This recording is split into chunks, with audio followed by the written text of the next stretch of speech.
በየጊዜው እየባሰና እየሰፋ ስለመጣ እጅግ አሳሳቢና የህልውና ጥያቄና መፍትሄው ቢያንስ ከህዝቡ 80% በገጽ አግኝቶ ያለ ለዘብተኝነትና ማድበስበስ ፍጹም ግልጽነትና ዲሞክራሲያዊነት ባለው ሁኔታ ውይይት ለማድረግ አቅደን በሀገራችን ምዕራባዊ ማዕዘን የአምስት አስተዳደር ክልል ህዝብ እንዳነጋገርን ከሁሉ በፊት በቀጥታም ሆነ በተዘዋዋሪ የሚመለከተን የጎልፍ ባህረ ሰላጤ ጦርነት በመከሰቱና በተለይ ከዚሁ ጋራ በተባበረ ሁኔታ ሻዕቢያና ወያኔ እንደሚታወቀውና እንደተለመደው ከባዕዳን ኃይሎች ጋራ ተባብረው በተቀናጀ ሁኔታ እስከ ዛሬ አንጻራዊ ሰላም ባላቸው ማለትም በጎንደር በጎጃምና በወለጋ አዲስ የጥቃት ዘመቻ በመጀመራቸው ያቀርነውን ፕሮግራም መቀጠል ስላልተቻለ የዚህ ፕሮግራም መሰናዶን በከፊል ለዚህ መድረክ አስፈላጊ ናቸው ያልኳቸውን አንገብጋቢ ጉዳዮች ይዤ ቀርቤያለሁ። ሌላው ከቀድሞ አቀራረቤ የዛሬውን ለየት የሚያደርገው በጠላት የስነ ልቦና ጦርነት ከውጭም በሚሰራጩ ከውስጥም በሚመነጩ ውዥንብሮች ህዝቡም ሆነ አመራሩ ብሔራዊ ግዴታቸውን ላለመወጣት እንቅፋት የሆኑና ለህዝቡ ግልጽ መሆን ያለባቸው ጽኑ አቋምና አስቸኳይ መፍትሄ የሚያሻቸው መሰረታዊ ጉዳዮች አሉ። እነሱም ሀ ስለ ህገ መንግስታችንና ስለ ሪፐብሊካችን ስለ ህገ መንግስታችንና ሪፐብሊካችን ለመወያየት በቅድሚያ ስለ መንግስት ጽንሰ ሐሳብ ዋና ዋና ነጥቦችን ጠቅለል ባለ መልኩ ለመዳሰስ እፈልጋለሁ። መንግስት ማለት ምን ማለት ነው ከሚለው ብንነሳ በቀላል አቀራረብ መንግስት አንድ የተወሰነ ክልልና በዚያ ክልል ውስጥ የሚኖር ህዝብን መሰረት አድርጎ የሚቋቋም የፖለቲካ ድርጅት ነው። የመንግስት ፈቃድ በግዛቱ ክልል ከሚኖሩ ከማናቸውም ሌላ ፈቃድ የበላይነት አለው። በመሆኑ መንግስት የአንድ ህዝብ ወይም በባዕድ አነጋገር ኔሽን የተባለው መታወቂያ ህጋዊነትና ስልጣን ሉዓላዊነት የሚገለጥበት ድርጅት ነው። ከዚህ ውጪ ህዝብነት የዚያም ህዝብ መታወቂያና ህጋዊነት ወይም ነፃነትና ሉዓላዊነት የሚገለጽበት ምንም አይነት ሁኔታ የለም። በየትኛውም ታሪካዊ ወቅትና ስርዓት የነበረ ወይም ያለ መንግስት በተጻፈ ወይም ባልተጻፈ ህብረተሰብ የሚተዳደርበት ህገ መንግስት፣ ህግ፣ ስርዓትና ወግ አለ። መንግስት ከሌሎቹ ማህበራዊ ተቋሞች ወይም ድርጅቶች የሚለይባቸው ጉዳዮች ብንመለከት ጠቅለል ባለ መልኩ አንደኛ በግዛቱ ክልል የሚኖሩ ዜጎች ሁሉ የመንግስት አባልነት የግዴታ መሆኑ፣ ሁለተኛ ሀገርንና ህዝብን በውስጥና በውጭ የሚወክል ብቸኛ ድርጅት መሆኑና ከዚህ ውጭ ሌላ የሚሆን አንዳችም ነገር ያለመኖሩ፣ ሶስተኛ የሀገርን ዳር ድንበር የህዝብን አንድነት ማህበራዊ ደህንነትና ሉዓላዊነት ለማስከበር ካስፈለገ በኃይል የመጠቀምና የማስፈጸም ከፍተኛ መብትና ስልጣን ያለው ድርጅት መሆኑ፣ አራተኛ ህጉን ትዕዛዙንና ፈቃዱን ሁሉ ዜጎች የማክበርና የማስፈጸም ግዴታ ያለባቸው መሆኑ ዋና ዋናዎቹ ናቸው።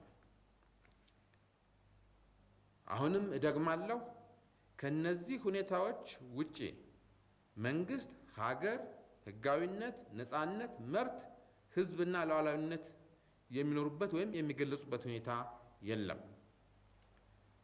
ከስልጣን አጠቃቀምና አደረጃጀት አንጻር ብዙ ለማለት ቢቻልም ለዚህ መድረክ እጅግ ጠቃሚ የሆኑና በውል ሊታወቁ የሚገባቸው በረዥም የታሪክ ሂደት የታዩና አሁንም በአንዳንድ ሀገሮች ያሉ ሁለት የመንግስት አይነቶች አሉ።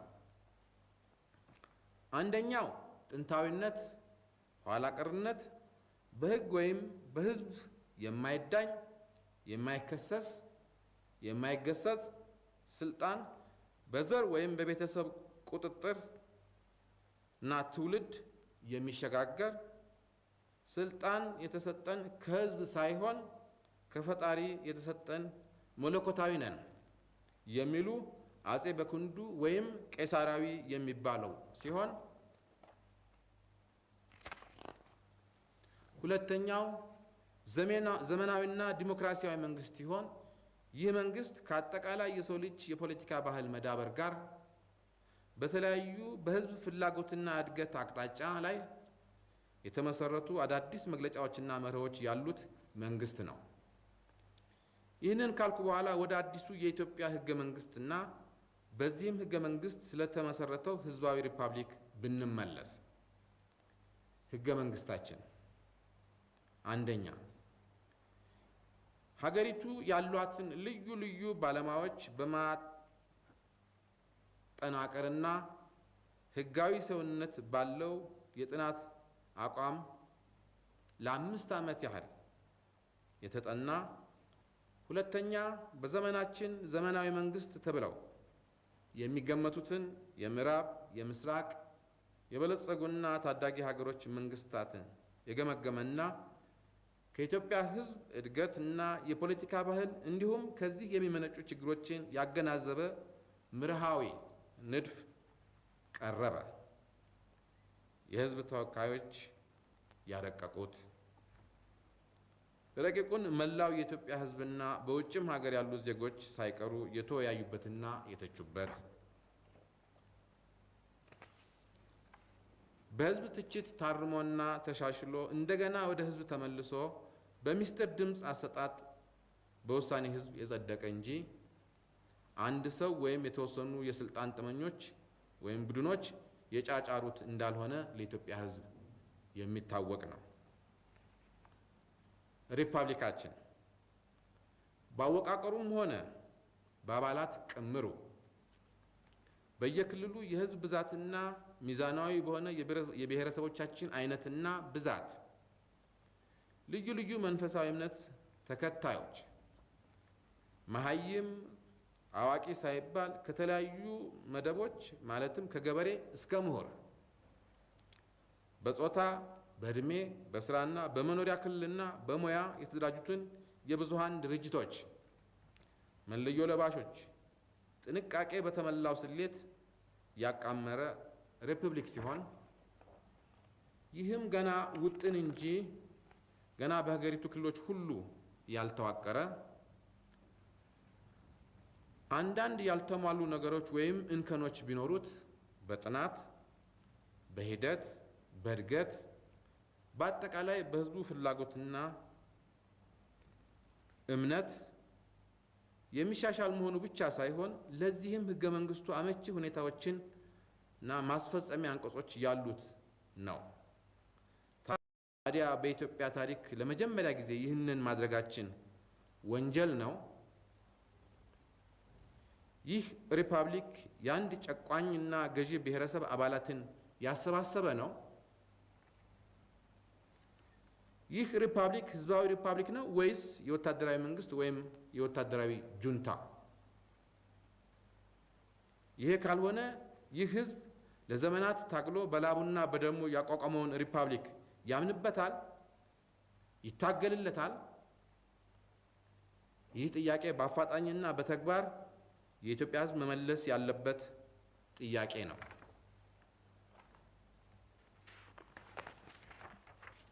ፓርቲ ከዘመናዊ የፖለቲካ ስርዓት ዘመናዊ መንግስት ጋር የተሳሰረውን በኢትዮጵያ የፖለቲካ ድርጅት ጥያቄ ለመመለስ ህዝቡ ያደረገውን እልህ አስጨራሽ ትግል በትግሉም የደረሰበትን እልባትና አሁን ያለውን ወቅታዊ ሁኔታ ከመግለጼ በፊት ፓርቲ ምንድን ነው?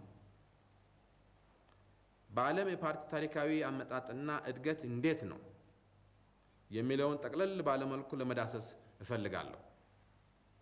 ፓርቲ የአንድ ህብረተሰብ ክፍል ጥቅምና ፍላጎት የሚያንጸባርቅ የሰዎች ስብስብ ነው የሚል ፍቺ ይዞ የወጣው በጥንታዊው ዓለም ነው። የጥንቱ የግሪክ የጣሊያንና የጀርመን ፈላስፎች ይህንን ሀሳብ ሲያጠኑና ሲያሰላስሉ ቢቆዩም ተግባራዊ ለማድረግ ብዙ ጊዜ ወስዷል። ፓርቲ በፖለቲካ ስርዓት አካልነት በህብረተሰብ ታሪክ ውስጥ ለመጀመሪያ ጊዜ የተከሰተው በካፒታሊስት ስርዓተ ማህበር ውስጥ ነው። በዚህ መሰረት በእንግሊዝ ሌበርሊስ ፓርቲ ከ16ኛው ክፍለ ዘመን እስከ 1649 እና በፈረንሳይ ሌስኮፓ ፓርቲ የተባሉ የመጀመሪያና ብቸኛ ፓርቲዎች ብቅ አሉ። ፓርቲዎች ዘመናዊ ቅርጽ የያዙት በ19ኛው ክፍለ ዘመን ሲሆን የተመሰረቱበት መሰረታዊ ዓላማ ለምርጫ የሚቀርቡ ግለሰቦችን መርዳትና ለምርጫ የሚያስፈልገውን ገንዘብ መሰብሰብ ነበር። ይህንን የመሰለው አስተሳሰብና የፓርቲ ባህል ወይም ተግባር በአንዳንድ በሀብትም በፖለቲካም ባህልም እጅግ በልጽገናል በሚሉ ሀያላን ሀገሮች ዛሬም ይንጸባረቃል። የካፒታሊዝም ዘይቤ ወይም ሲስተም ማደግ ወይም መዳበር በኋላ በካፒታልና በግሎት መካከል የተፈጠረው ቅራኔ ሰራተኛው ላይ አስከፊ ብዝበዛ በማስከተሉ ይህንን ለመቋቋምና የሰራተኛውን መብት ለማስከበር በተደረገው ትግልና በተደረሰበት መላምት የኮሙኒስት ሊግ የሚባለው የሰራተኛ ፓርቲ አስኳል ተመሰረተ። ከዚህ በኋላ እንደየሀገሩ ፍላጎት እድገትና የፖለቲካ ባህል የተለያየ ቅርጽና ይዘት ያላቸው ፓርቲዎች በምዕራብና በምስራቅ አውሮፓ፣ በአሜሪካ፣ በእስያ እና በላቲን አሜሪካ፣ በአፍሪካ ሀገሮች እየተቋቋሙ ለስልጣን በቅተዋል። ወደ ሀገራችን ኢትዮጵያ መለስ ያልን እንደሆነ እንደሚታወቀው ዓለም በቁሳዊ ሀብት ግንባታ፣ በሳይንስና ቴክኖሎጂ፣ በአዲስ የፖለቲካ ስርዓት ግንባታ ጥሎን ሲሮጥ በሀገራችን እንኳንስ አዲስ የፖለቲካ ስርዓት ሊገነባ ቀርቶ ይህ ነው የሚባል የፖለቲካ ልምድና ባህል አልነበረም። ሁላችንም የምናውቀው አለ የሚባል ነገር ቢኖር ስልጣን ከፈጣሪ እንጂ ከሰው የተሰጠን አይደለም የሚሉና ይህንንም ስልጣን በዘርና በቤተሰብ እየተቋጠሩ የሚቀባበሉ የማይከሰሱ የማይገሰጹ አጼ ብክንዴዎች ሲገዙት በነበረ ሀገር አዲስ የፖለቲካ እንቅስቃሴ የተጀመረው የዛሬ 16 ዓመት በዚህ አብዮት ነው። በአብዛኛው ህዝባችን እስከ ቅርብ ጊዜ ድረስ የፓርቲ ትርጉምና ተልዕኮ ምን እንደሆነ ማወቅ ቀርቶ ራሱ ፓርቲ የሚባለው ቃላት መታወቁና ለዚህ መዝገበ ቃላትም መኖሩም የሚያጠራጥር ሲሆን ምንም አይነት ባህሪ ይኑረው ወይም ተልዕኮ በኢትዮጵያ የረጅም ጊዜ የህልውና ታሪክ ለመጀመሪያ ጊዜ የፓርቲ ፖለቲካ ማስተዋወቃችን የመጀመሪያውን የፓርቲ ወይም የፓርቲዎች አስኳል መመስረታችን ወንጀለኛ ያደርገናልን? ይህስ ፓርቲ ያሰባሰባቸው ሰዎች በራሳቸው ፈቃድና አነሳሽነት ለፍትህ፣ ለዲሞክራሲ፣ ለሀገሪቱ አንድነትና ለህዝቡ ማህበራዊ ደህንነት ሲባል ህይወታቸውን አሳልፈው የሰጡ ከህዝቡ መካከል የወጡ የታገሉና ያታገሉ እንጂ የአንድ ገዢ ጨቋኝ ብሔረሰብ ውልድ ወይም አባሎች ናቸው? ቅንና በጎ ውጥን ነው ወይም አሃዱ ብለን የጀመርነው ጅምር ነው? በህዝቡ ፍላጎት እድገትና ማህበራዊ ንቃት ሊራባ ሊሻሻልና ሊስፋፋ የሚችል ነገር ሲሆን ከአባቶቻችን የተረከብናቸውንም እኛም የወጠናቸውንም አንድነታችንንም ቁሳዊና መንፈሳዊ ቅርሳችንንም ማውገዝ ማርከስና ማፍረስ ከሆነ ከቶ ለዚች ሀገር ምን ማድረግ ይቻላል? ምንድነው በእውነቱ የሚበጀንና የሚበጃት? ነጋድራስ ገብረ ሕይወት ባይከዳኝ ከ118 ዓመት በፊት ለኢትዮጵያ እድገትና ለውጥ ያሰበ ኢትዮጵያዊ ወዮለት ያሉት ትዝ አለኝ። ለዚህ እንቆቅልሽ የኢትዮጵያ ሕዝብ በአስቸኳይ ፍችና ተግባራዊ ምላሽ ሊያገኝለት ይገባል።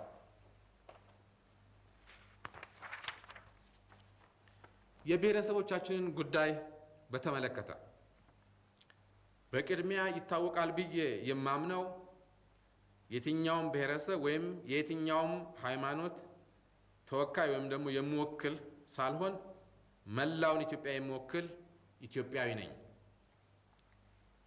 የኢትዮጵያ ብሔረሰቦች ታሪክ የኢትዮጵያና የኢትዮጵያ ሕዝብ ታሪክ ነው።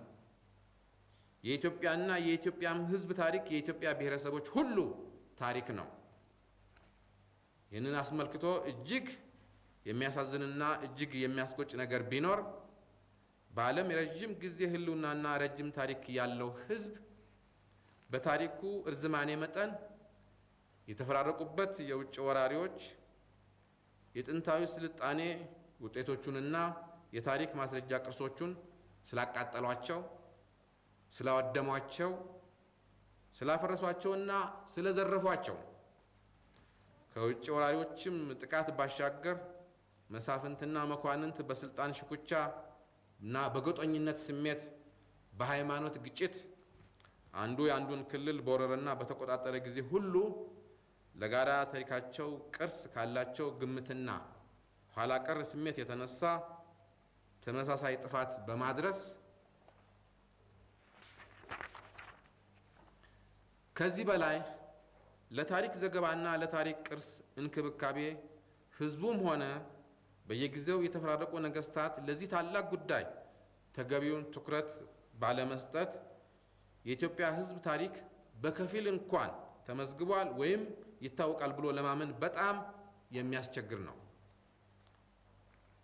አብዛኛዎቹ የኛ የምናውቃቸውና የደረስንባቸው የሀገራችን ታሪክ ኢትዮጵያን በተለያዩ ዘመናት የጎበኙና ያጠኑ የታሪክ፣ የጂኦሎጂ፣ የአንትሮፖሎጂ፣ የእጽዋትና የአዝርዕት ባለሙያዎች ወይም አግሮኖሚስቶች ወዘተርፈ የጥናትና የዘገባ ውጤት ሲሆን ከፊሎቹ በዚህ ሙያ ዘርፍ ሀገራችን ያፈራቻቸው ጥቂት ምሁራንና የአንዳንድ ቤተ ክርስቲያንና ቤተ እስላም አስተዋጽኦዎች ናቸው። ስለሆነም ሰፊውንና ረዥሙን እውነተኛውን የኢትዮጵያ ህዝብ ታሪክ ከተቀበረበት ለማውጣትና የተዛባውን ለማቃናት ይህ ትውልድ ብቻ ሳይሆን የሚቀጥለውም ትውልድ ታላቅ ትግልና ጥረት እንደሚጠይቀው አጠያቂ አይደለም። ወደ ተነሳውበት ርዕስ ልመለስና ከታሪክ መረጃ እጥረትና ግንዛቤ ጉለት ብቻ ሳይሆን ሆን ተብሎ ኢትዮጵያን ለመከፋፈል ዓላማ መሳሪያና መነገጃ ለማድረግ እንደሚሞከረው ሳይሆን ሀቁ ከዚህ በጣም የራቀና የተለየ ነው። ይህ ጉዳይ በአፍራሽነቱም ሆነ በአልሚነቱ ትኩረቴን ከሳቡ አበይት ጉዳዮች አንዱ በመሆኑ በበኩሌ ሳላጋንን አቅሜ እና ጊዜ በፈቀደ መጠን ብዙ ደክሜያለሁ። እያንዳንዳቸው በተወሰነ የታሪክ ምዕራፍ የተካኑ ወይም ስፔሻላይዝ ያደረጉ ቢሆንም ስለ ሀገራችንና ስለ ብሔረሰቦቻችን ከኢትዮጵያውያንና ከውጭ ሊቃውንት ጋር ጠለቅ ያለ ውይይት አድርጌያለሁ። አያሌ መጽሐፍትንም አገላብጫለሁ። በስራ መስኬ ወይም በውትድርና ሙያዬ ብዙ የሀገሬን ክፍሎች ተዘዋውሮ የማየት እድል አግኝቻለሁ።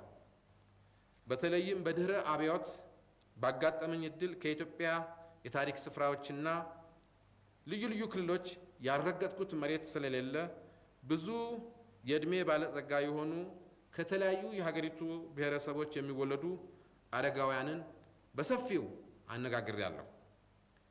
በዚህ መረጃ መሰረት ያገኘሁት ግንዛቤና ትምህርት እጅግ ጠቃሚ ነው ለማለት እችላለሁ።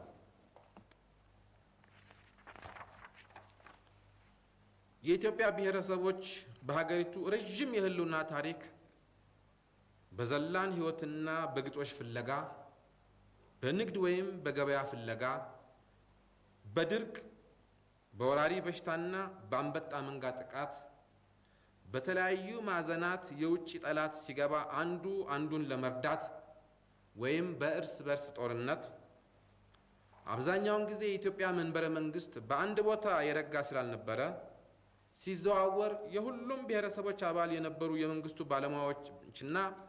ባለሟሎችና ወታደሮች ሲዘዋወሩና የሰሜኑ ወደ ደቡብ፣ የደቡቡ ወደ ሰሜን፣ የምስራቁ ወደ ምዕራብ፣ የምዕራቡ ወደ ምስራቅ፣ የመሃሉ ወደ ዳር፣ የዳሩ ወደ መሃል በመፍለስ በመንቀሳቀስ በመጋባትና በመወራረስ በየደረሱበት የአካባቢውን ባህልና ቋንቋ እየወረሱ ተዋህደውና ተመሳስለው ተለዋውጠው ኖረዋል። ይህም በዛሬው የኢትዮጵያ ክልል ብቻ አይደለም። ለማስረጃ ያህል ከአፍሪካ ጅቡቲን፣ ኬንያን፣ ዩጋንዳን፣ ቻድን፣ ሱዳንን፣ ታንዛኒያን፣ ግብፅን፣ ከማዕከላዊ ምስራቅ የመንን፣ እስራኤልን፣ ሶሪያን፣ ከኤሽያ ህንድን በጎበኘሁበት ጊዜ ከብዙ ምዕተ ዓመታት በፊት በተለያዩ ምክንያቶች የሄዱ ቁጥራቸው እንዲህ በቀላሉ የማይገመት ኢትዮጵያዊ ነን የሚሉ ዛሬ ያሉት የኢትዮጵያ የተለያዩ ብሔረሰብ አባላት አግኝቻለሁ። በተመሳሳይ ሁኔታና ምክንያት ከውጭም ወደ ኢትዮጵያ የፈለሱ ነገዶች እንዳሉም ይታወቃል። በኡራንዳና ቡሩንዲም ይህንን የመሰለ ነገር እንዳለ ተገንዝቤያለሁ። ይሄ ብቻ አይደለም። በሰሜን አሜሪካና በማዕከላዊ አሜሪካም ጥንተ መሰረታችንና ትውልዳችን ኢትዮጵያዊ ነው የሚሉ በሚሊዮን የሚቆጠሩ ህዝቦች ከመኖራቸውም ሌላ በአብዛኛው በካሪቢያን ሀገሮች ያለው ሁኔታ በዚህ ረገድ ልዩ ሲሆን በተለይ የጃማይካ ጥቁር ህዝብ አብዛኛው ጃማይካዊ ነኝ ከማለት ይልቅ ኢትዮጵያዊ ነኝ ማለትን ይመርጣል። ኃይለኛ ኩሩና አትኩኝ ባይ ህዝብ ነው። በዚህ ሁኔታ ከነጮችና ከክልሶች ጋር አልፎ አልፎ በሚፈጠሩ ውዝግቦች እኛ እኮ አብዛኛው ዓለም ገና ከቡሽ ወይም ከጫካ ሳይወጣና በሁለት እግሩ መሄድ ሳይጀምር የሰለጠንና ገናና መንግስት የነበረን ኢትዮጵያዊ ነን በማለት በኢትዮጵያ ውስጥ ካለው ኢትዮጵያዊ በበለጠ በኢትዮጵያዊነታቸው ሲኮሩና ስለ ኢትዮጵያ ታሪክ ሲናገሩ ለሰማና ላየ ለመግለጽ የሚያስቸግር ልዩ ስሜት ያሳድራል። በዚህ መሰረት ዛሬ በተለያዩ የኢትዮጵያ ክልል የተለያዩ ቋንቋ የሚናገሩ ኢትዮጵያውያን ከ5 እና 6 ወይም ከ10 ትውልድ በፊት ያለውን ሁኔታ ቢመረምሩና ቢደርሱበት የዚያ ቋንቋ ባለቤት ወይም የዚያ ክልል ትውልድ አብዛኛዎቹ እንዳልሆኑ የሚያጠራጥር አይደለም። ይህ ገና ሰፊና ጥልቅ ጥናት የሚጠይቅ ቢሆንም ካገኘሁት ግንዛቤ ብሔረሰብ ስንል ቋንቋ ማለታችን ነው ወይስ ዘር የሚል ጥያቄ ላይ ደርሻለሁ። በዚህ ጉዳይ ላይ ያውም ያለሙያዬ ብዙ ሳልሄድ ለማጠቃለል ለምሳሌ ያህል 2 ተጨባጭ የማያጠራጥር ማስረጃ ላቀርብ እፈልጋለሁ። ይሄውም በኤርትራ ካለው ችግርና ለዚህም መሳሪያነት ገንጣዮችና አስገንጣዮች ስለ ኢትዮጵያ ታሪክና ብሔረሰቦች ሁኔታ ለማቅረብ ከሚሞክሩት ትንተና አንጻር ነው። የኤርትራ ችግር ሰፊና ረዘም ያለ ታሪክ ቢኖረውም የትጥቅ ትግል በመጀመሩ ረገድ በአንድ አሮጌ ጠመንጃ የመጀመሪያውን ጥይት ተኩሶ ወደ ሱዳን የኮበለለው በኤርትራ ምዕራባዊ ቆላ የቤን አምር ብሔረሰብ ተወላጅ የሆነ እድሪስ አዋቴ የሚባል አንድ ፋናቲክ ወይም አክራሪ ግለሰብ ነው። እንደሚታወቀው በኤርትራ ቆላማ ክፍል ትግረ፣ ብሌን፣ ቤን አምር፣ ኩናማ፣ ትግረ ማለት ናራ ወዘተ የሚባሉ የተለያዩ ቋንቋ የሚናገሩ ብሔረሰቦች ወይም ማህበረሰቦች ይገኛሉ። በዚህ ሀገራችን ሰሜናዊ ክልል የባህር ጠረፍና ቆላማ ቦታ እነዚህ ወገኖቻችን ለምን ያህል ጊዜ እንደኖሩ በህልውና ታሪካቸው ዘመን ምን በጎና ክፉ ገጠመኝ እንደገጠማቸው በህዝቡ ዘንድ የተከበሩ ለሀገራቸው አንድነትና ነጻነት የታገሉ ታሪካቸውን በሚገባ የሚያውቁ የዕድሜ ባለጸጋ የሆኑ አዛውንቶችንም ወጣቶችንም በሰፊው አነጋግሬያለሁ። ጊዜ ለመቆጠብ ስለ አንዱ ቤናምር ስለተባለው ብሔረሰብ በኢትዮጵያ ውስጥ በከረን በሳህልና በባርካ በሰፊው የተዘረጋ ብቻ ሳይሆን ከኢትዮጵያ ውጪ የሱዳንን ምዕራባዊ ክልል በሙሉ የሚያጥለቀልቅ ነው። ይህ ብሔረሰብ የራሱ ቋንቋ ሲኖረው በተጨማሪ በአረብኛ ቋንቋ በሰፊው ይጠቀማል። አብዛኛውም መንፈሳዊ እምነት እስልምና ነው። ወደዚህ ጉዳይ ውስጥ መግባት አስፈላጊ አይደለም፣ ግን ምክንያት አለው። ወደ ዋናው የብሔረሰብ ጉዳይ ልመለስና ከዚህ ብሔረሰብ አንጋፋ ወይም አረጋዊ አባላት ጋር ከየት እንደመጡና ጥንተ መሰረታቸውና ትውልዳቸው ከየት እንደሆነ ስጠይቃቸው ሁሉም በአሳማኝና በተባበረ መልኩ የገለጹልኝ ዛሬ በጎጃም ውስጥ ካለው አገው ከሚባለው ህብረተሰብ አካል ወይም አባል መሆናቸውንና ከጎጃም የፈለሱ መሆናቸውን ነው።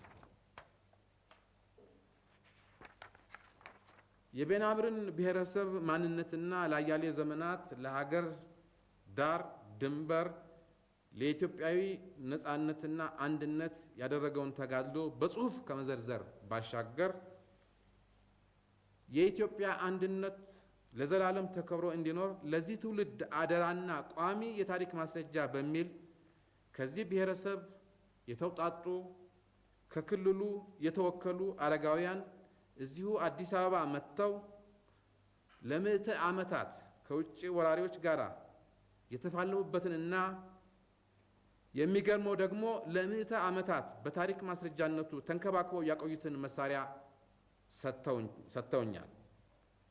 በዚህ ታሪካዊ መድረክ ለኢትዮጵያ ሕዝብ ሳሳይ ከፍ ያለ ደስታ ይሰማኛል።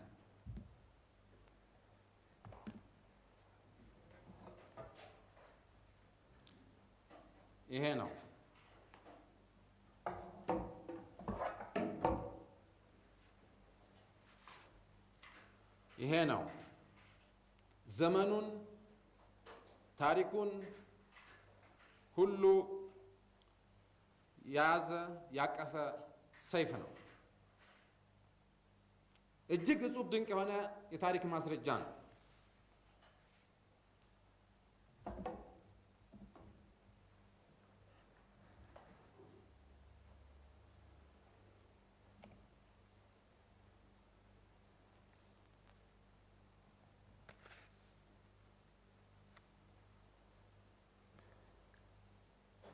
ሌላው አማራ ስለሚባለው ብሔረሰብ ነው። ስለዚህ ብሔረሰብ ለመግለጽ የፈለኩት ምክንያት ወያኔና ሻዕቢያ ሀገርን ለመገንጠልና ለማስገንጠል የኢትዮጵያ ግንድ የሆኑትን ብሔረሰቦች ለመነጣጠልና ለማፋጀት አይነተኛ ስልት አድርገው የሚጠቀሙበት መሰረተ ቢስና እጅግ ያሰለቸ ነገር ቢኖር እያንዳንዱ ብሔረሰብ በውስጡ የራሱ ገዢ መደብ እንዳለና እነዚህም የተለያዩ ብሔረሰብ ገዢ መደቦች በጥቅምና በመደብ ተሳስረው ሰፊውን ሕዝብ በጋራ እንዳልገዙና እንዳልመዘበሩ ሁሉ ጨቋኝ አማራ፣ በዝባዥ አማራ፣ ገዢው አማራ፣ ሁሉን ክፉ ነገር አድራጊ አማራ እየተባለ የሚነገረው ነገር ነው። ለመሆኑ አማራ ማለት ምን ማለት ነው? ይህ ስያሜና ቃላት መቼና ከየት የመጣ ወይም የተገኘ ነው? በጣም ራቅ ባለው ጥንት ጊዜ እስራኤላውያን ኢትዮጵያን ሊጎበኙ ይመጣሉ። የሀገራችንን በደንና በዱር አራዊት ያሸበረቁ የተራራና የኮረብታ ሰንሰለቶች፣ በእነኚህ መካከል ያሉትን ቁጥራቸው የበዛ ወንዞችና ሸለቆዎች፣ በአጠቃላይ የኢትዮጵያን መልክዓ ምድር ገጽታና የሕዝቡን ባህልና አኗኗር እነሱ ከሚኖሩበት ማዕከላዊ ምስራቅ መልክዓ ምድር አቀማመጥና ሕዝብ ጋር በማነጻጸር በጣም ይደነቃሉ፣ ይመሰጣሉ። እነኚህ ጎብኚዎች ከብዙ ቆይታ በኋላ ወደ ሀገራቸው ተመልሰው የአማራን ሀገር አየን ወይም በአማራ ሀገር ጉዞ የሚል ጽሑፍ አውጥተው ኢትዮጵያን ከህዝባቸው ያስተዋውቃሉ። በዕብራይስጥ ወይም በሂብሩ ቋንቋ አማ ማለት ህዝብ ማለት ነው። ሐራ ማለት ተራራ ማለት ነው። በዚህ መሰረት እስራኤሎቹ ሊገልጹ ወይም ሊሉ የፈለጉት በተራራ ላይ የሚኖር ህዝብ ማለታቸው ነው። ስለሆነም አምሃራ አሉ። ይህ ቋንቋና ስያሜ ከዚህ በፊት በሀገራችን አይታወቅም። በዚህ የሚጠራ ብሔረሰብ የለም። ሀገር በቀል ቋንቋም አይደለም። በኢትዮጵያውያን ትክክለኛ ትርጉምና አነጋገር አምሃራ ማለት ደገኛ ማለት ነው። ታዲያ ይህ ከሆነ አምሃራው ወይም ደገኛው ደጋማው ኤርትራ ነው፣ ትግራይ ነው፣ ጎንደሬው ነው፣ ጎጃሜው ነው፣ ወለየው ነው፣ ኦሮሞው ነው፣ ጉራጌው ነው፣ ከፋው ነው፣ ግሚራው ነው፣ ጋሞው ነው፣ ሀዲያው ነው፣ ወላይታው ነው፣ ከምባታው ነው፣ አርጎባው ነው ወዘተርፈ ማን ነው? መልሱን ለታሪክና ለሕዝብ ተዋለሁ። አማርኛ የተሰኘውን ወይም የተባለውን ቋንቋ እንውሰድ ወይም እንመልከት። ይህ ቋንቋ በመሰረቱ የአንድ ብሔረሰብ ወይም የሕዝብ ቋንቋ አይደለም። ይህ ቋንቋ ከግዕዝ፣ ከዕብራይስጥ፣ ከአረብኛና ከተቀሩት የሀገሪቱ ልዩ ልዩ ብሔረሰቦች ቋንቋ የተቀመረ ሲሆን በየጊዜው ከየብሔረሰቡ የተወለዱና ለስልጣን የታደሉ ወይም ስልጣን የያዙ ነገስታት የሚጠቀሙበት የቤተ መንግስት ቋንቋ ነው። የአንድ ብሔረሰብ ቋንቋ አይደለም። ይህ ቋንቋ በዚህ ምክንያት በአጭር ጊዜ ውስጥ አድጎና በልጽጎ የኢትዮጵያውያን የጋራ ቋንቋ ከመሆኑ ባሻገር በዓለምም የታወቀ ለማስተማርና ለስነ ጽሑፍ የበቃ ብቸኛ አፍሪካዊ ቋንቋ ነው። ሐቁና ታሪኩ ይሄ ነው። ይህንን ሐቅና ታሪክ ጥቂት ምሁራንና በይበልጥ የውጭ ዓለም በሚገባ ሲያውቀው አብዛኛው ኢትዮጵያውያን አናውቀውም። ብሔረሰብንና ቋንቋን በተመለከተ በአብዮቱ ዓመታት ምናልባት እኩልነትና ዲሞክራሲን እናስተምራለን ብለን ሁላችንም ከሚገባው በላይ ሳናከረውና ሕዝቡንም ሳናሳስተው እንዳልቀረን እገምታለሁ። በእርግጥ ኢትዮጵያ በመሰረቱ የብዙ ማህበረሰብና ብሔረሰብ እናት ሀገር ብትሆንም ባህርታዊ ነን ብንልም ማመንና መገንዘብ ያለብን ቀደም ብዬ ልገልጽ እንደሞከርኩትና የታሪክና የኢትዮጵያ ጥናት ባለሙያ የሆኑ ሊቃውንት እንደሚነግሩንና እንደሚያስተምሩን ከአንድ ብሔርም አልፎ በእውነቱ አንድ ቤተሰብ ነን። ደግማለሁ፣ ከአንድ ብሔርም አልፎ በእውነቱ አንድ ቤተሰብ ነን። ገንጣዮችና በታኞች የጀመሩት ዘመቻ የሚያስከትለውን ጣጣ የኢትዮጵያ ሕዝብ ልብ ሊለው ይገባል። ለመበታተን የሚፈለገው ሀገርና ሕዝብን ብቻ ሳይሆን ቤተሰብን ነው። ለምን?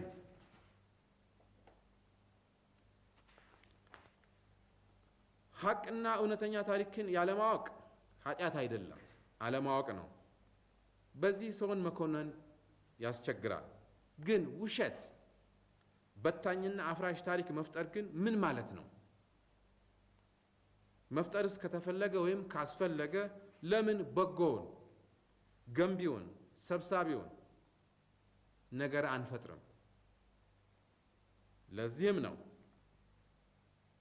ከመስፋፋት ፈንታ መኮስመን፣ ከማደግ ፋንታ መቆርቆዝ፣ ሁሉ እያለን አተን ከመበልጸግ ፋንታ ከድህነት ወለል በታች ቆመን ከሰላም ጦርነት፣ ከፍቅር ጥላቻ የዘራነው ወይም ያተረፍነው። አንዳንዶቹ እንደሚሉት በጎሳም ይሁን በአሁኑ ጊዜ አንዱን ጎሳ ሌላው የሚጨቁንበት፣ አንዱን ቋንቋ ሌላው የሚያፍንበት ወይም አንድ ጎሳ የሚገዛበትና ጠመንጃ ለማማዘዝ የሚያስችል ይሄ ነው የሚባል ምክንያት አለ ወይ? ከማህበራዊ ንቃታችንና ከኋላቀርነታችን ብቻ ሳይሆን ከስርዓቱም ባህሪ መንስኤነት መናናቅ፣ መሻኮት በነበረበት ረዥም ጊዜ አባቶቻችን ኢትዮጵያን ኢትዮጵያ አሰኝተው አብረው ኖረው አብረው መክተው ይችን አገር ለኛ አስረክበውናል። ዛሬ አንድነታችን ኃይላችን፣ እድገታችን፣ ሰላማችን መሆን ሲገባው አንድነታችን ነው ችግራችን የተባለበትን ምክንያትና ይህንንስ ማን እንደሚል መልሱንና ፍርዱን ለኢትዮጵያ ሕዝብ እተዋለሁ። የኢትዮጵያ ሕዝብ ሆይ በታኝና ገንጣዮችም በነገው ማለዳ የዚህ አፍራሽና ፍጹም ተቃራኒ የሆነውን የፈጠራ ታሪክ ከስድብ ጋር እንደሚያጎደጉዱት የሚያጠራጥር አይደለም። ይሁንና አበክረን አዘውትረን ኢትዮጵያ ኢትዮጵያ የምንላት በኋላ ቀርነቷ ሳታጣ በማጣቷ በእጅጉ የምንቆጭላትና የምንቆረቆርላት ከብዙ ምዕተ ዓመታት እንቅልፍ ነቅታና ተነስታ እንድትሮጥ ጨርሶ እንድትለወጥ ትቅደም የምንላት ብዙ የምንመኝላት የምንሞትላትና የምንዋደቅላት ምናልባትም ጥቂቶቻችን በራሳችን ላይ የባዕዳን ብቻ ሳይሆን ከወገንም አልፈን የሥጋ ዘመድ ጠላት የገዛንባት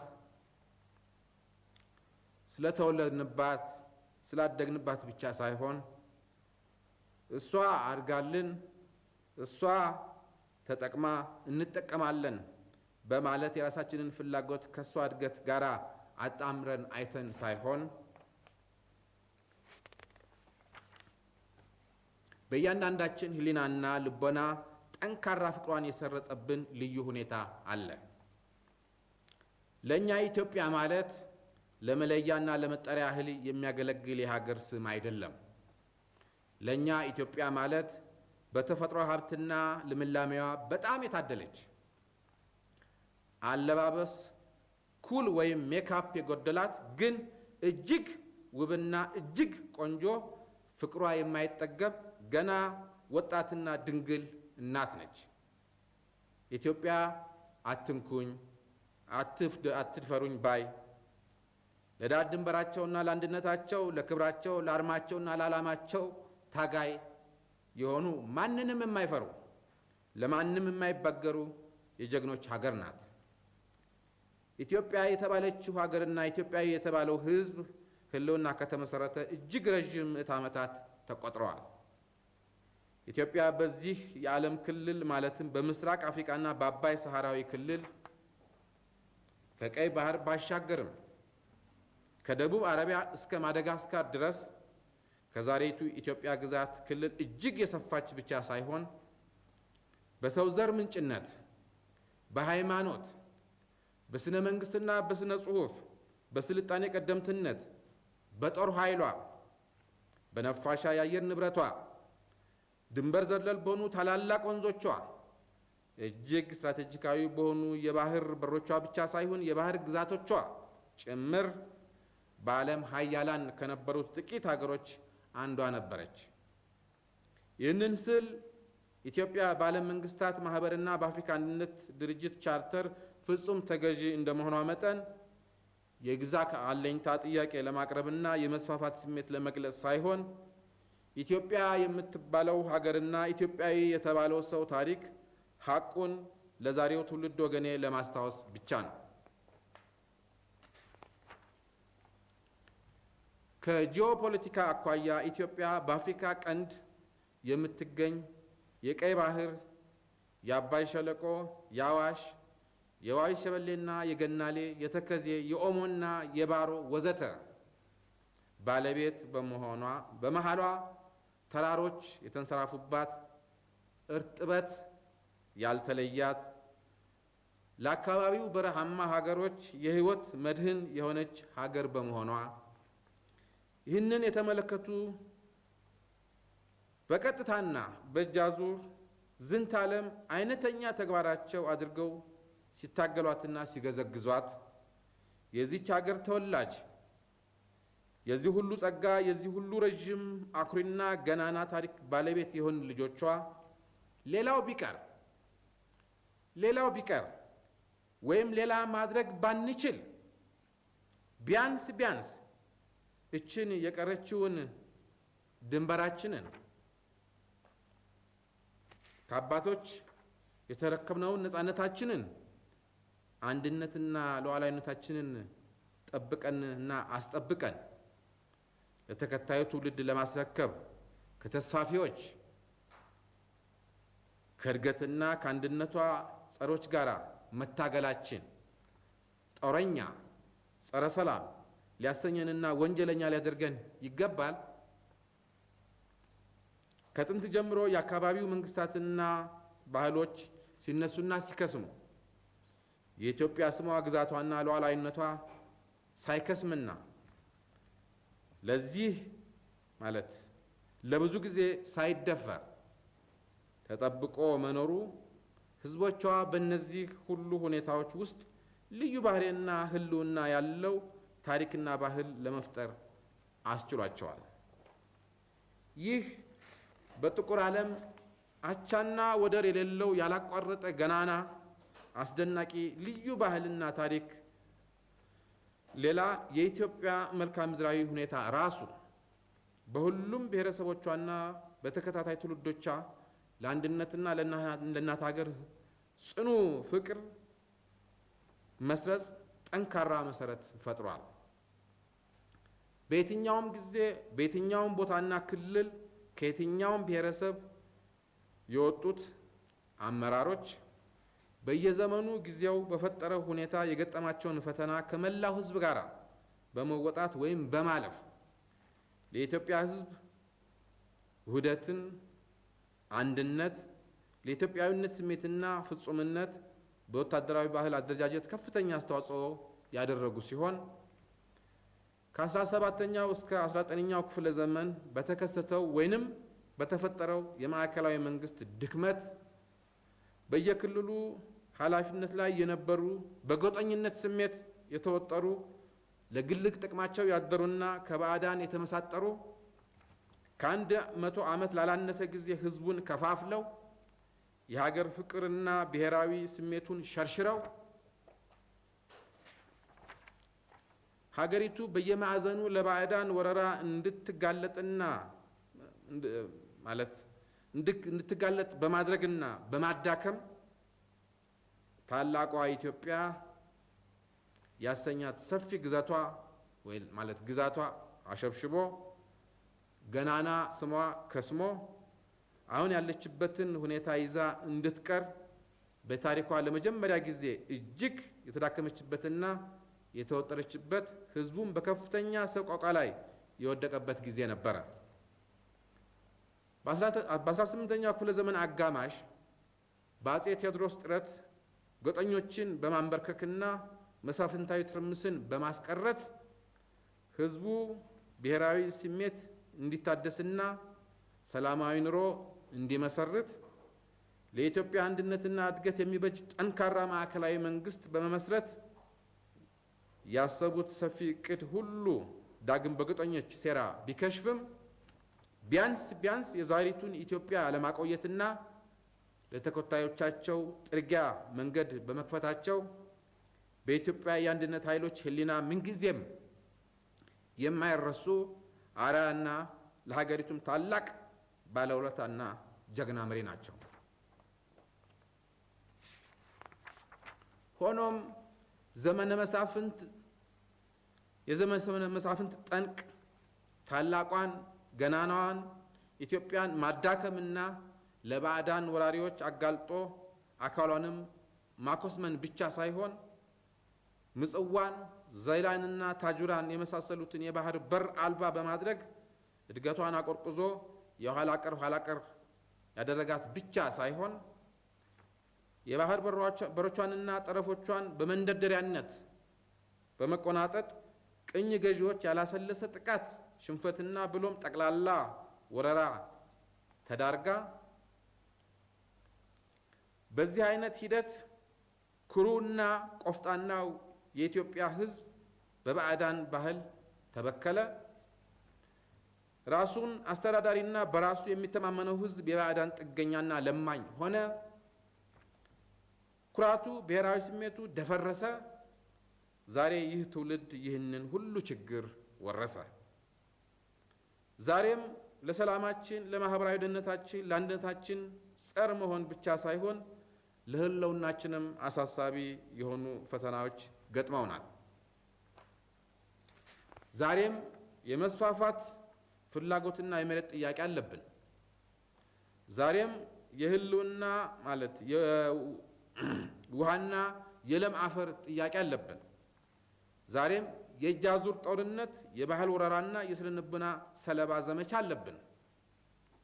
ይህም ሆኖ ከቀድሞው ትውልድ የዛሬውን ትውልድ ፈተናና ችግር ልዩ የሚያደርገው በዚህ ለምዕተ ዓመታት ያላሰለሰው የጠላቶቻችን ሴራና ቡርበራ በህዝባችን ላይ ያሳደረው ተጽዕኖ፣ የእነኚህ ታሪካዊ ጠላቶቻችን ዓላማና ጥቅም አራማጅ የሆኑ ቅጥረኞችና ከሃዲዎች በየጊዜው እንደ አሸን መፍላት፣ በገሃድ ጠላቶቻችን ጋር አብረው እናት ሀገራቸውን ከመውጋትና ከማዳከም አልፈው ተርፈው ኢትዮጵያ የምትባል ሀገርና ኢትዮጵያዊ የተባለ ሕዝብ የለም እስከ ማለት መድረሳቸው ነው። ይህንንም ምኞትና አባባል እውን ለማድረግ ሕዝቡን በጎሳና በሃይማኖት ከፋፍሎ የመንደር ፓርቲና መንግስት አቋቁመው ሀገሪቱን ለማፈራረስ የሚደረገው የተቀናጀ ጥረት በተፋፋመ ሁኔታ መቀጠሉ ነው። የኢትዮጵያ ሕዝብ የመጀመሪያውን ክፍል እዚህ ላይ አቁመን ረፍት እናደርጋለን። አመሰግናለሁ። ታሪክ ያላሰለሰ የትግልና የፈተና ታሪክ ነው ብንልም በታሪካችን ይህንን ትውልድ የገጠመውን ፈተና አይነት ሀገራችን የገጠማት ጊዜ አለ አይመስለኝም። በሀገራችን ብዙ ከሃዲዎችና አፍራሾች ለሀገራቸውና ለወገናቸው ድክመትና ጥፋት የተነሳሱበት ብዙ ጊዜ ቢሆንም ለአንድ ሀገር ህልውና ሆኖ ነገር ግን አንዱ በሌላው ላይ የበላይነትን ለማሳየት ማዕከላዊ ስልጣንን ለመቀዳጀት የብሔረሰቦችና የሃይማኖት መናኛ ግጭቶች እንጂ የአሁኑን አይነት ባንዳዎች ሀገራችን ያበቀለችበት ጊዜና ሁኔታ በታሪካችን ታይቶ ተሰምቶ አይታወቅም። ሌላው የዚህን ትውልድ ፈተና ከሌላው ትውልድ ልዩ የሚያደርገው ከአዲሱ ትውልድ በከፊል ምናልባትም ብዙሃኑ የሀገራችንን መንስኤና መፍትሄ ማለት የችግራችንን መንስኤና መፍትሄ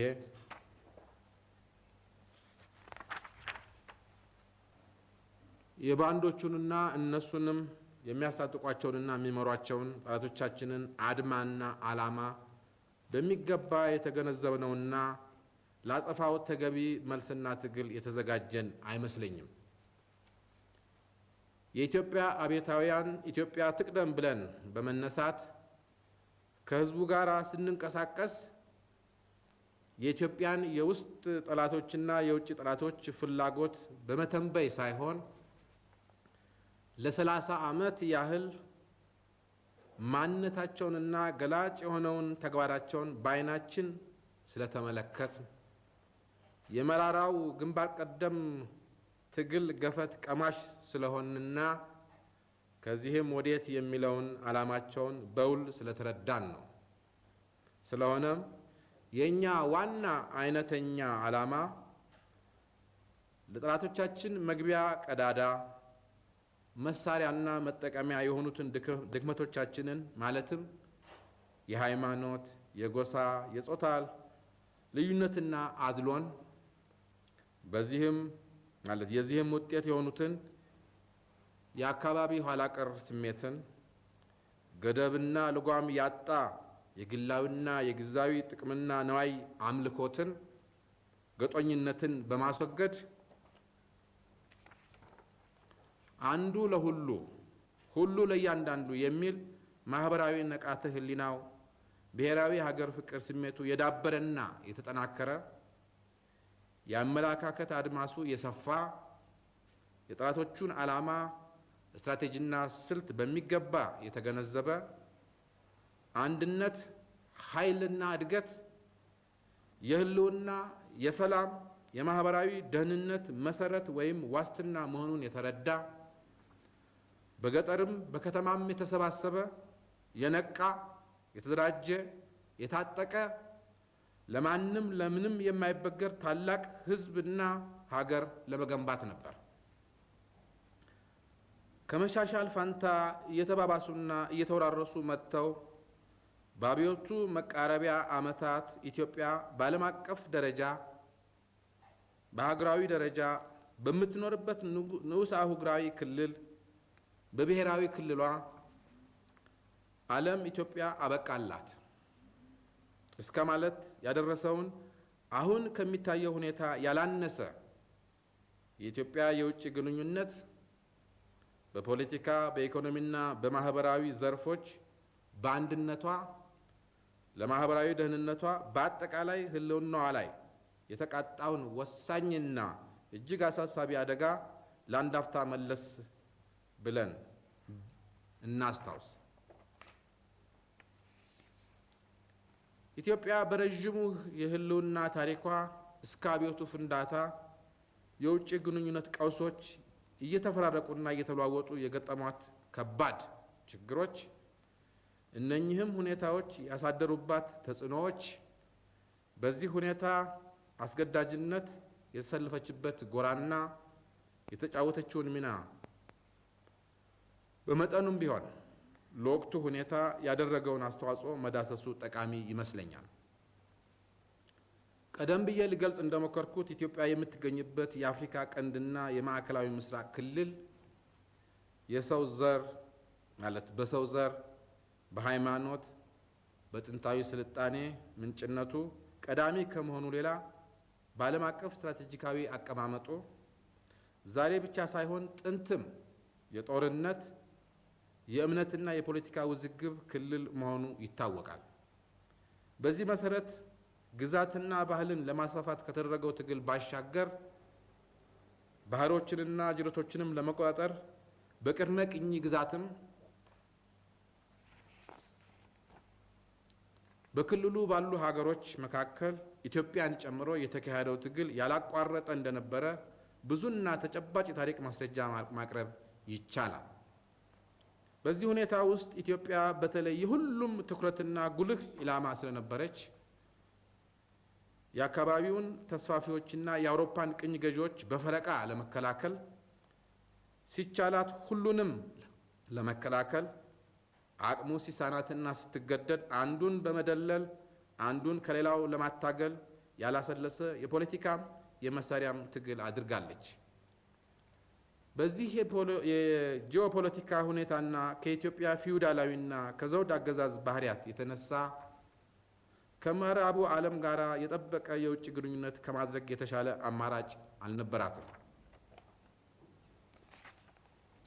ይህም ቢሆን ኢትዮጵያን በዓለም ፊት ከሚያስከብራትና ሕዝቧንም ከሚያኮሩ ቁም ነገሮች አንዱና ዋነኛው በቅኝ ገዢዎች መዳፍ ውስጥ ሳትወድቅ ያላቋረጠ ነፃነቷንና ሉዓላዊነቷን አስከብራ መኖሯ ነው። የኢትዮጵያ ጸረ ቅኝ ግዛትና ጸረ ዘረኝነት ባህሪ እና አልበገር ባይነት የአውሮፓን መንግስታት የሚያስደስት አልነበረም። የነበረው ግንኙነት እውነተኛና ልባዊ ወዳጅነት ሳይሆን በጥርጣሬና በመጠባበቅ ላይ የተመሰረተ ግንኙነት ነበረ። ከዚህም አልፎ ከኢጣሊያ፣ ከእንግሊዝ፣ ከፈረንሳይ፣ ከፖርቱጋል፣ ከቱርክ ወዘተርፈ በቀጥታም ሆነ በተዘዋሪ ከአንዴም በተደጋጋሚ ፍልሚያዎች፣ ግጭቶች፣ ሽኩቻዎችና የተለያዩ መልክና ዘርፍ ያላቸው ሻጥሮች ሲካሄድባት መቆየቱ የሚታወቅ ነው። ከዚህም ሌላ ከጥንት እስከ ዛሬ በአውሮፓ መንግስታትና በኢትዮጵያ መካከል ያለው ግንኙነት ሚዛናዊ በሆነ የጋራ ጥቅም ላይ የተመሰረተ የእኩልነትና የአቻነት ሳይሆን ወይም የመለዋወጥ ሳይሆን የጥገኝነትና የተቀባይነት መሆኑ የኢትዮጵያ ብቻ ሳይሆን የታዳጊ ሀገሮች ችግር ማለት የሀገሮች ሁሉ ችግር ነው። ይህም ሆኖ የአውሮፓ ሀገሮች ከታዳጊ ሀገሮች ጋር በአመዛኙ ያላቸው ግንኙነት በቅኝ ግዛት ስሪት ላይ የተመሰረተ በመሆኑና ኢትዮጵያ ደግሞ የማንም ቅኝ ያልሆነች ነፃ ሀገር በመሆኗ በዚህ መልክ በተዋቀሩት አንጎሎፎን፣ ፍራንኮፎን፣ ሌዞፎን ወዘተ የተባሉት ክለቦች ወይም ቡድኖች አባል ባለመሆኗ ከሁሉ በፊት የቅኝ ግዛት ስሪት ወይም ቅሪት የሆነ ሀብትና መሰረተ ልማት የላትም። ለሌሎች የሚደረገው የፋይናንስና የቴክኖሎጂ ድጋፍ አልተሰጣትም። ከዚህ ሁኔታ ይመስላል ኢትዮጵያ እስከ አብዮቱ ፍንዳታ ድረስ ከምዕራቡ ዓለም በይበልጥ የቀረበችው የአሜሪካንን መንግስት ነበረ። አሜሪካ ከሁለተኛው የዓለም ጦርነት በኋላ ከእንግሊዝ የምዕራቡን ዓለም አመራር በመረከብ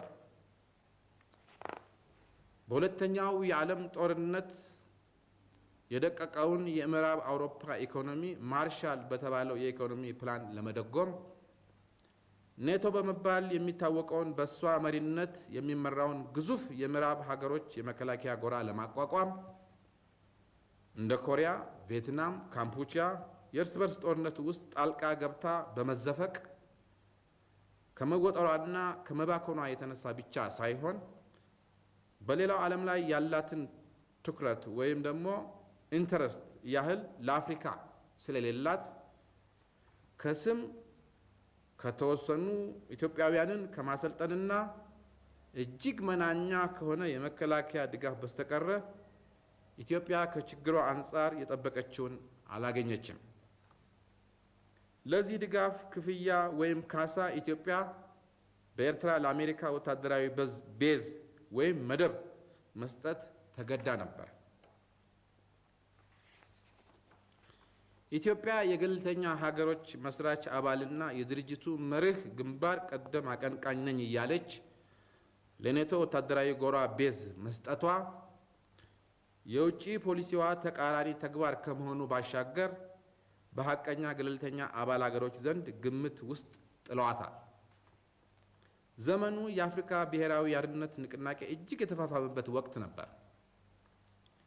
ኢትዮጵያ ዛሬ ነፃ ለወጡ የአፍሪካ ህዝቦች ነፃነት በቅድሚያ ብቻዋ ኋላም ከጥቂቶቹ ጋር ለትግሉ አቅሟ የፈቀደውን የሞራልና የማቴሪያል ድጋፍ የሰጠች ብቻ ሳትሆን በፖለቲካው መስክ አፍሪካውያን ሁሉ ምንጊዜም የማይረሱት ታላቅ ተጋድሎ ያደረገች ሀገር በመሆኗ የድርጅቱ ጽህፈት ቤት በኢትዮጵያ ርዕሰ ከተማ በአዲስ አበባ እንዲሆን ሀሳብ ሲቀርብ የአሜሪካ ወታደራዊ ቤዝና የገለልተኝነቷ ጥያቄ ከፍተኛ የሆነ አወዛጋቢ ሁኔታ ፈጥሮ ነበር። ኋላም በብዙሃኑ ድምፅ አዲስ አበባ ብትመረጥም ይህና የፖለቲካ ሚናዋ በአፍሪካ ተራማጅና ሀገር ወዳድ ፖለቲከኞች ዘንድ እያቀለላትና እያገለላት መጣ።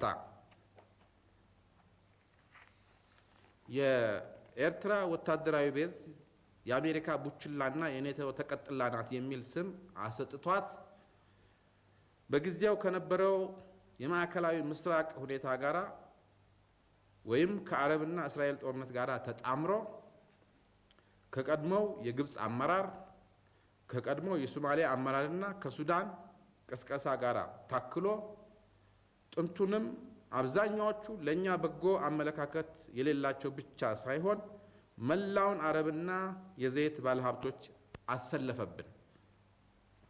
የአስመራው የአሜሪካ ወታደራዊ ቤዝ በዓለም ሀያል የሆነውን የሶቪየት ህብረት መንግስትን፣ መላውን የምስራቅ አውሮፓ ሶሻሊስት ሀገሮች፣ ህዝባዊ ቻይናን፣ በአፍሪካ ሳይቀር መላው ጸረ አሜሪካ የሆኑ የዓለም ተራማጅ ኃይሎችን አሰለፈብን።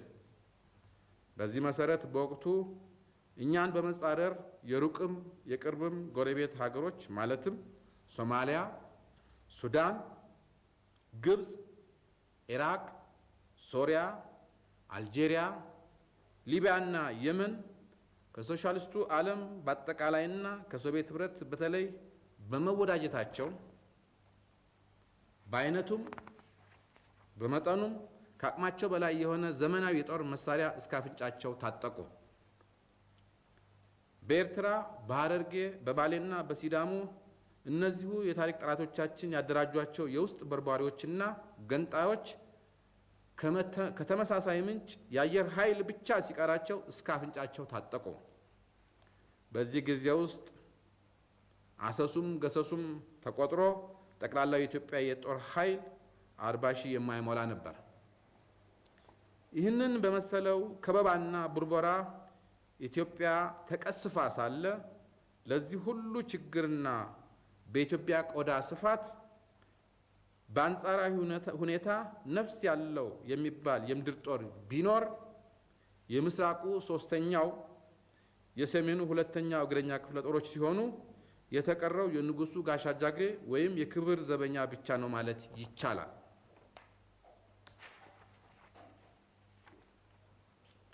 የዘረዘርኳቸውና የከበቡን ሀገሮችን ትቼ የጊዜውን የእኛንና የሶማሊያን የጦር ኃይል ሁኔታ ብቻ ብናነጻጽር ሶማሊያ 150 ሺህ ሰራዊት፣ ከ1 ሺህ በላይ ታንክና ብረት ለበሶች፣ ከ600 በላይ መድፍና አዳፍኔዎች፣ አየር መቃወሚያና ምድር ለምድር ተውዘግዛጊ ሮኬትና ሚሳይሎች፣ ከ50 የማያንሱ ተዋጊ አውሮፕላኖች ለወረራ አዘጋጅታ በድንበራችን ስታሰልፍ በጠቅላላ በኢትዮጵያ የነበሩት 2 ታንክ ሻለቆች በቁጥር ከ60 እስከ 70 የሚሆኑ፣ 4 መድፍ ሻለቆች በቁጥር 48 የሚሆኑ፣ ለአየር ኃይሉ 8 ተዋጊ ጀቶች ብቻ ነበሩ።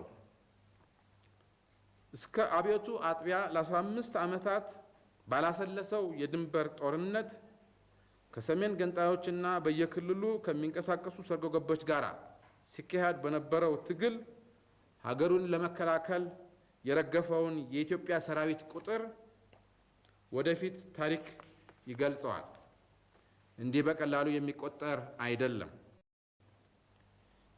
ይህ ሁኔታ እጅግ እየከፋና እየገፋ ሲሄድ ትግሉ ጨርሶ ተመጣጣኝ ባለመሆኑ ህዝቡ እንዲህ እንደዛሬው በገሃድ አያውቀውም እንጂ ሀገሪቱ እጅግ አሳሳቢና አደገኛ ሁኔታ ላይ ወደቀች።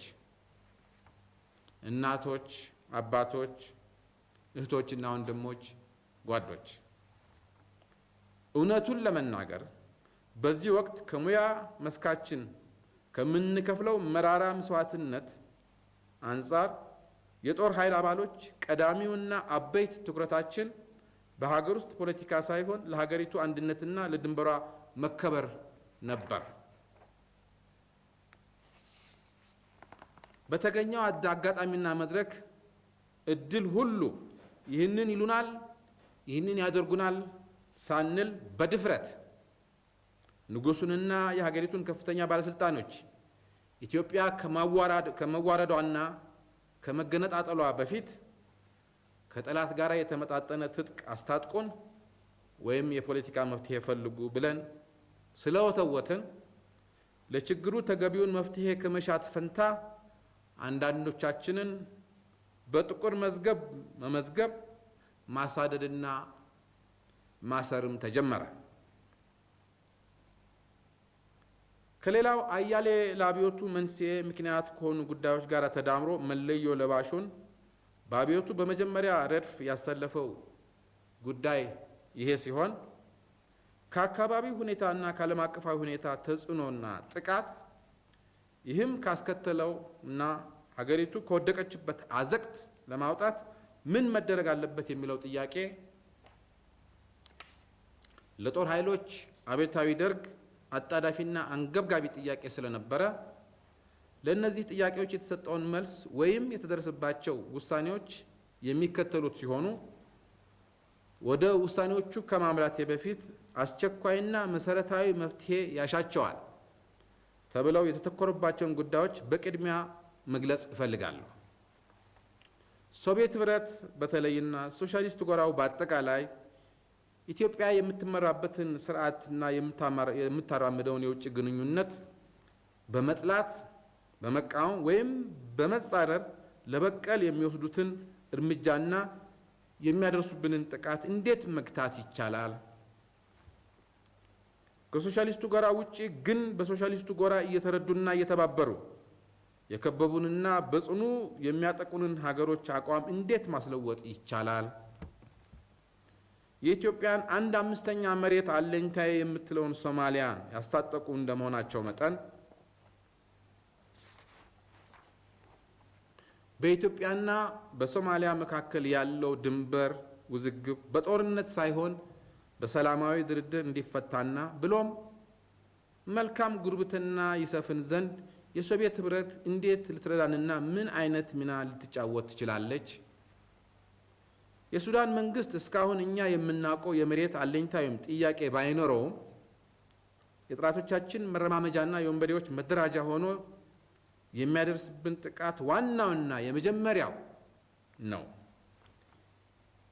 ይህም መንግስት ከሶሻሊስቱ ካምፕ ጋር የተወዳጀና ያስታጠቁትም ስለሆነ በሶሻሊስቱ ጎራ አማካይነት ይህንን አቋሙን እንዴት ማስለወጥ እንችላለን? ሀገሪቱን በተለያዩ ማዕዘናት የሚወጓት የውስጥ ቅጥረኞች በአጠቃላይ የሰሜን ገንጣዮች በተለይ በተራማጅ ካባ ሽፋን ከሶሻሊስቱ ጎራ ከአረቡ ዓለምና ተራማጅ ነን ከሚሉ ሌሎች ሀገሮችና ድርጅቶች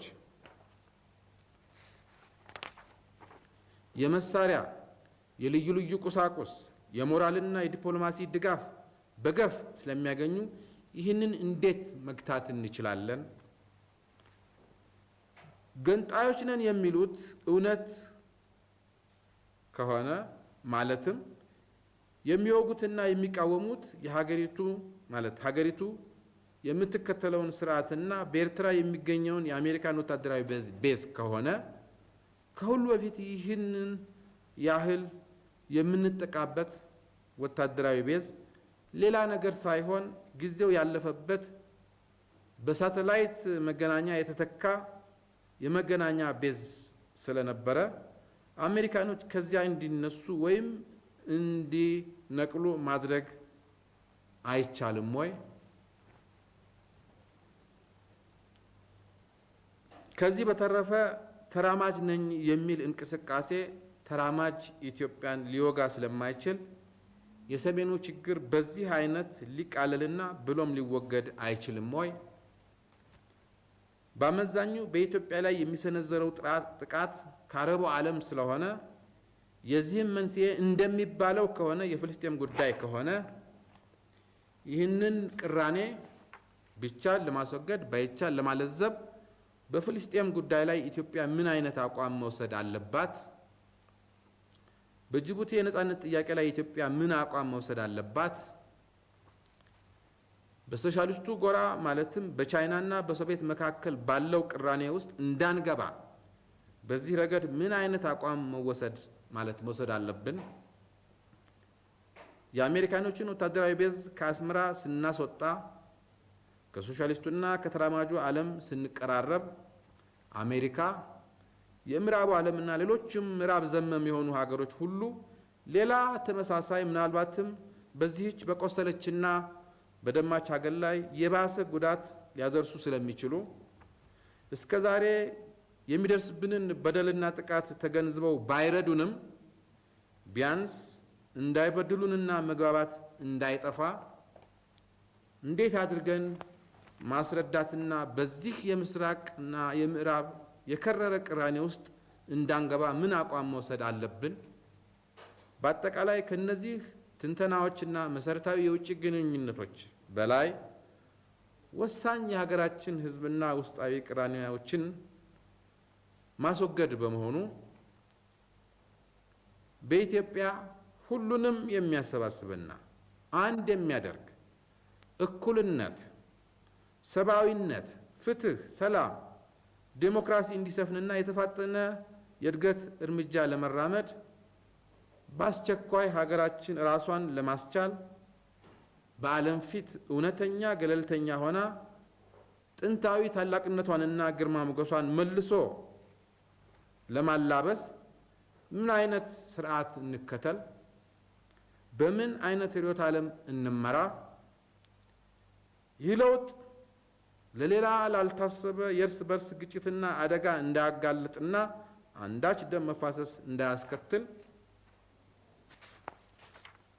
ምን አይነት ጥንቃቄ እንውሰድ? ምንስ አይነት ስልት እንጠቀም? ወዘተ የሚለው